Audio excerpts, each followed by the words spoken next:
Greetings, friends of Deena Rose Ministries. If you are interested in having Deena come and speak at any of your church or organizational events, please contact us at srose@deenarose.com. Right before we go into prayer, I wanted to encourage you. Kristen sang it a few minutes ago when we sang the song that said, "What the enemy meant for evil, you turned it to good." And as we sang that song, I felt like the Lord just laid on my heart to share with you guys. That story, that song, comes from the life of Joseph. And whenever Joseph was sold into bondage and he went down to Egypt, and you guys know the story, he was in Potiphar's house and he worked as a servant, then he was thrown into jail, and just all the things that happened. When Joseph was finally connected again with his brothers, Joseph looked at them and said, "Listen, what you guys meant for my destruction, God has worked it into a thing to save the nation." But where I felt like God wanted me to hone in today is Joseph got himself in trouble. Joseph was a loudmouth frog who went bragging to his brothers about a dream and a vision and what God had purpose for his life before the time for it to be told. And because he got ahead of God, and because he started spouting off a vision that God had given him before the time was right, the brothers got upset and got jealous, and they threw him, they sold him into slavery, and all the rest of the story.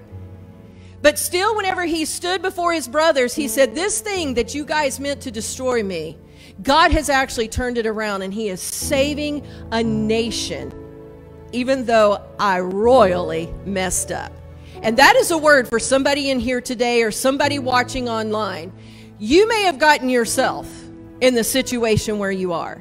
And maybe you feel like you're an indentured servant in someone else's court. Maybe you feel like you've been in prison now and you've been in bondage, and that the people that you ministered to during your bondage has gone on, God's elevated them, and now they've forgotten all about you, like the cupbearer and the baker forgot about Joseph.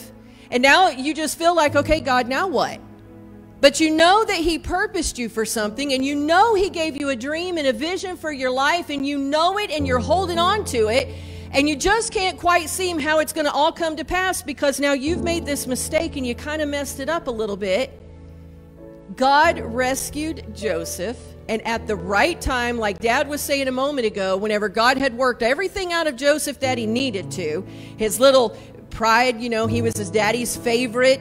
He had to work that pride out of him. He had to teach Joseph to wait on the timing of God and not get ahead of him. So much that God did in Joseph during that waiting period.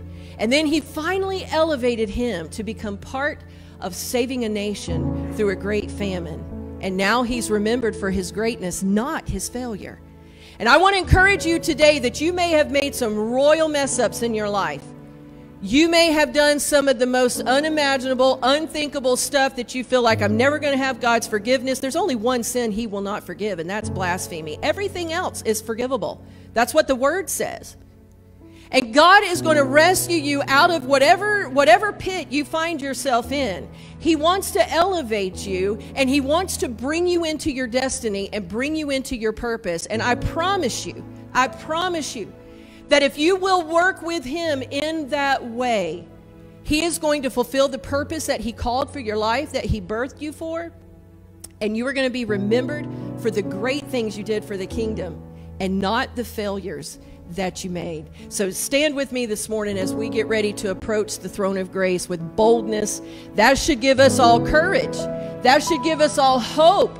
That should give us all joy to know there is no hole too deep that we could have gotten ourselves into, that God can't pull us out of it and still do something great with our life.